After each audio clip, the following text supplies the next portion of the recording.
And somebody said, I don't want to know how much you know until I know how much you care.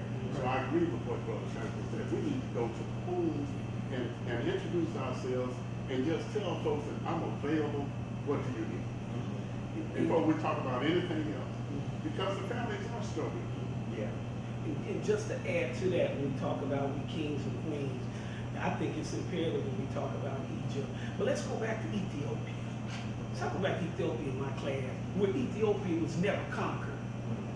And women gave the world agriculture, right? And so if you had man and you had to have woman, that there was a balance on the throne. It wasn't sex. We didn't have a problem with sexism back then. We got to teach about Nefertari. Yeah, Hatshepsut. See, we don't teach that. So then our girls come up and they do whatever it takes to please that man. When you were a queen, some of you, Bazinga ruled for 40 years.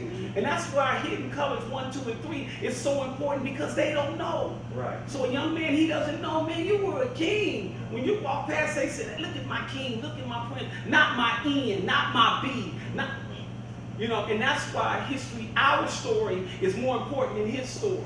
Because when we know our story, we automatically know his story. So we got some, you know, in my church, I thank God for my pastor, Reverend Ward, we show hidden colors. Right. Yeah, that's what we do. We talk about the kings and queens that's in the Bible. You know, we had when our young men are here from our church. So we talk about the real stuff. We did Kwanzaa in our church. Doing the service, we did it and broke down the 7 principles of Kwanzaa. And the reason why, because when they don't know that, what else do we expect? Right. They pay you for what you know. They kill you for what you don't know. They keep their foot on your neck for what you think you know that you don't know. Right. So education, education, edge, that's the edge, and then you put you in the center of your learning. Right. And if we never get to that point, how do we expect them to be great? Last point. I know one of my sons, 4 of them graduated from Morehouse. I was crying like a little baby. I was hood up on the inside. 3 of them came from the hood. One of them who came, went to Dunbar, then went to Trotwood, then he ended up going to Motor last year, good in football. I was talking to him. I said, man, how did you do it? How did you do it? How did you really do it? You, man, you graduated from Morehouse. When I met you in middle school, you was a 2.1. You coming out of Morehouse with a 3.5. He said, I believed in mentors, but more importantly, I learned to believe in myself. And once again, if anybody wants to say anything, and we have the young people here, if you all want to interject anything, just go ahead and feel free. I want to talk about, and we'll start to get into just some mentoring programs and how we can support them and grow them. Because mentoring programs, from my research, they're going to have to be supported by the community, because funding is really just not there. And then if funding is there, the funding from my research showed that it really doesn't support creative, innovative mentoring programs. And so that's what we want to get into. But I want to ask the question, because right now we have young people who we're training and teaching how to do video production and some light journalistic skills, and even go into some knowledge of social media and how to utilize that to be able to get the word out about information about what's going on, particularly that impacts young people. But the image that young people see on television and the message that is coming from the radio. In other words, what I'm trying to say is that really we have a enemy right there in our home coming through the television and the radio. Can you both say a little bit about media? Yeah, I mean, we have to really be the voice that they hear. You know, we have to be the educator. We can't allow the television to educate or the media to educate. We're still experiencing the residual effects of sleep, where we don't take responsibility and initiative to educate our own community. If we continue to wait for somebody else to educate us, to change our lifestyle and our experiences, that's a sad day. Right. No one is going to help us get on a level where we're going to compete with their children. That does not make sense. So we have to go You back. gotta stop on that one right there. Yeah. Because I think it's really important for us to understand that. Yeah. And that is that nobody is going to educate our children to compete and replace their children. No, that's not gonna happen. It's not gonna That's happen. insane to even expect Say that. that. Right. Yeah, I mean, that's living in a world of fantasy. But we have to go back to our beginnings. And our beginnings was in the churches and in the mosques. Our church, well, in spiritual places that took responsibility for educating us. The first schools were in the spiritual house of worship. We have to go back to there because that's the only independent organization and association in our community that we still control. Right. And we have to be the educators of our children. The Catholic people believe that they get a child for 6 years, those formative years, they got a Catholic for life. If we get our kids and educate them during their formative years with scripture, with the Quran, with spiritual principles, we got them for life. Right. But how are they educated? From Mickey Mouse?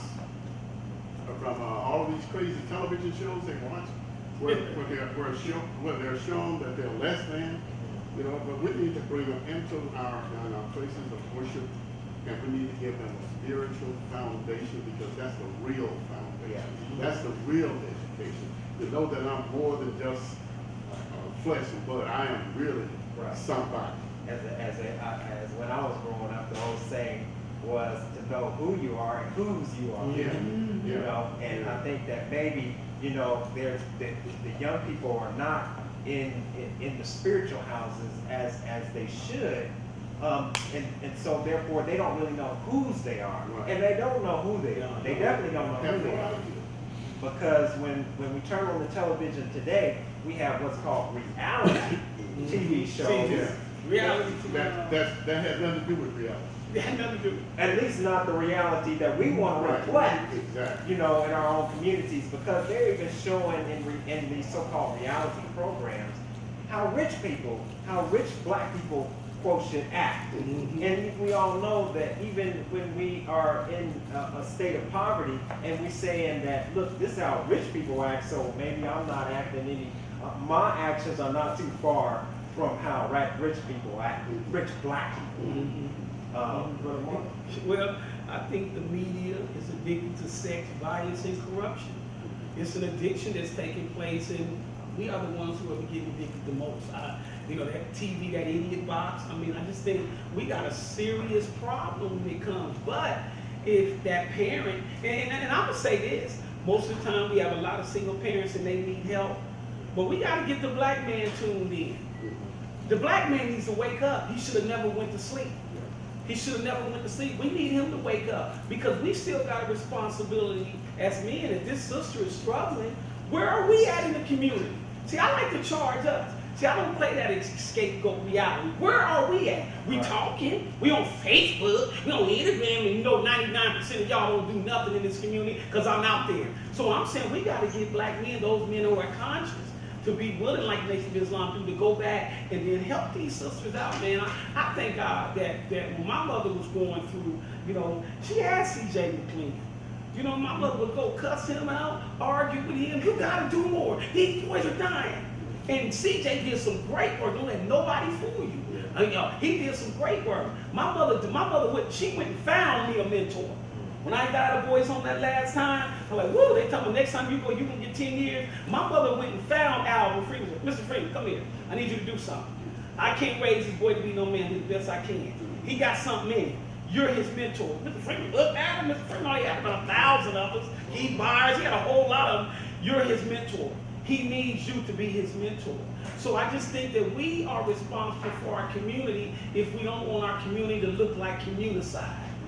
All right, you got suicide, you got communicide, and that's what I see.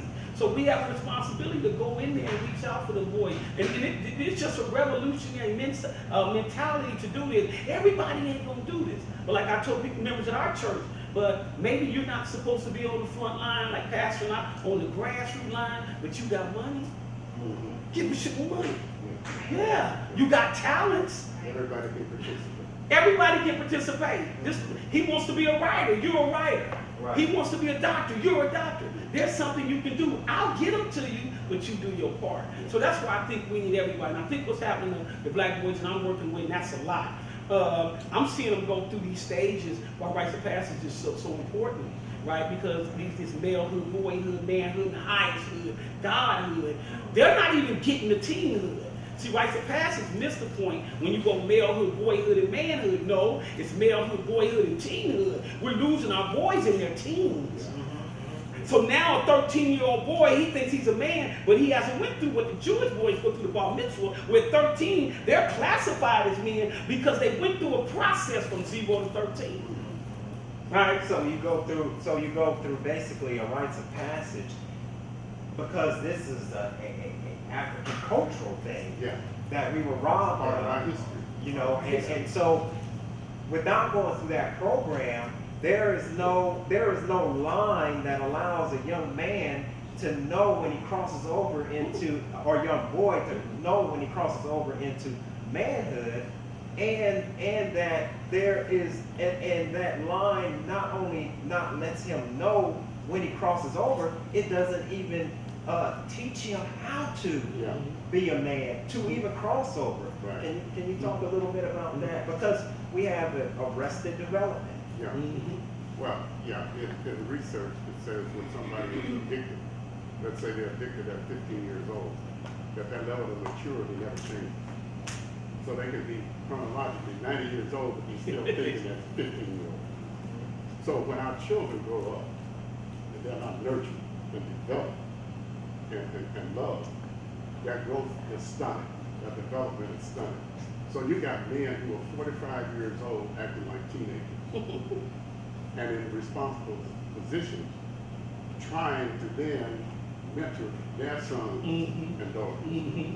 And so we have this cycle of miseducation that's repeated. And we can't change it except we have intervention. And in our case, God is divine intervention. That's the only thing that's going to change. Man can't change it. It has to be divine intervention because the problems are too great. Let me ask both of you, because you all are both spiritual brothers. I know Brother Marlon and Mr. Stevenson. Do pastors need to go through some type of class? Yes. I mean, because because like you said, you know, both of you are saying, you know, the church is. Because we really can't do it without the church. Because when we think about the church, when we think about the mosque, we're looking at institutions, as you were just saying, that we control for the most part. Some, because of faith-based stuff, may be a little bit of control from the government. But here is an institution where we congregate every Sunday in mass. Yes. But we're congregating, we have the attention of the masses, but something's not being. What are we doing? The message is a message of us looking back, and which is not bad, but we're not able to apply it to our condition today. So, The pastors need to be mentored. We all need mentors and women-mentors. Because when you don't have a mentor, you live life through a rearview mirror. Right? A mentor is that big mirror who's saying, I already did that. Right? So you move forward. You don't have to do that. You know, I know my mentor. He jumps me off top. But Brother Mike, my mentor was telling me the other day, he said, Brother Jack, you know, I'm proud of you doing this, you're doing that, and I see, you know, you go to Columbus and do all this other stuff. Right? I need you to be married. Now here it is. Now I'm thinking now, he said, because in ministry, marriage is the completion of ministry. Now, what am I saying? By not having a mentor, it's easy to stay outside of that wall because you got so many needy women.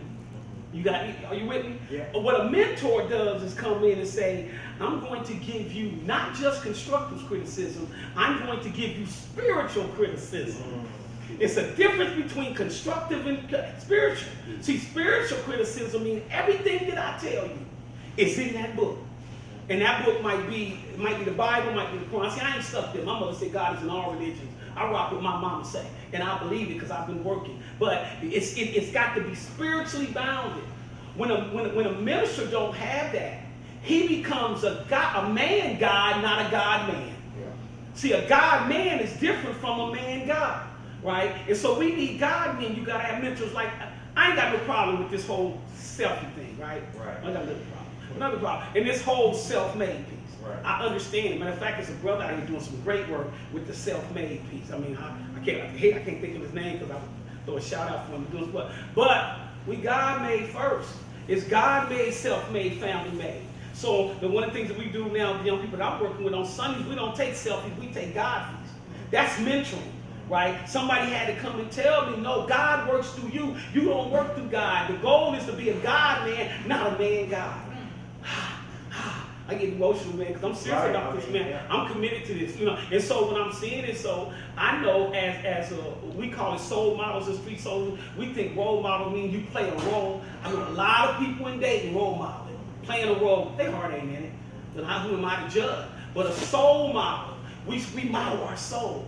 I'm supposed to be able to feel your soul. That's what a mentor does. When I go in and talk to them young men, play football, whether it's Tribal or Dunbar, I work in all those schools, they call me, they pull me out, I walk down the hall, they come and get me. Hey, what do you think? My girlfriend. See, and so then I have to be living a righteous life. I cannot be living a righteous life and then tell you, here's responsibility. So a lot of things I probably would be different if I can get away with it. Right. But responsibility means respond to the ability or the ability to respond. The greatest ability is responsibility. So I have to be responsible or I shouldn't be going to nobody else telling them what to do. Case in point. So a reverend, if he doesn't have a mentor, how can he mentor me? So in this book, I describe the qualifications and characteristics of a mentor. You cannot lead people where you've not gone.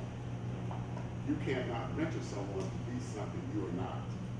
And so the mentor has to have the characteristics that's described in the book of Acts for the responsibility of being a deacon. And you got to be a righteous person with integrity, with values, with character. You got to be upright in the community. That's the kind of mentor that we have to have for our boys. Someone who looks to a higher power that's spiritually guided, so that they be taught.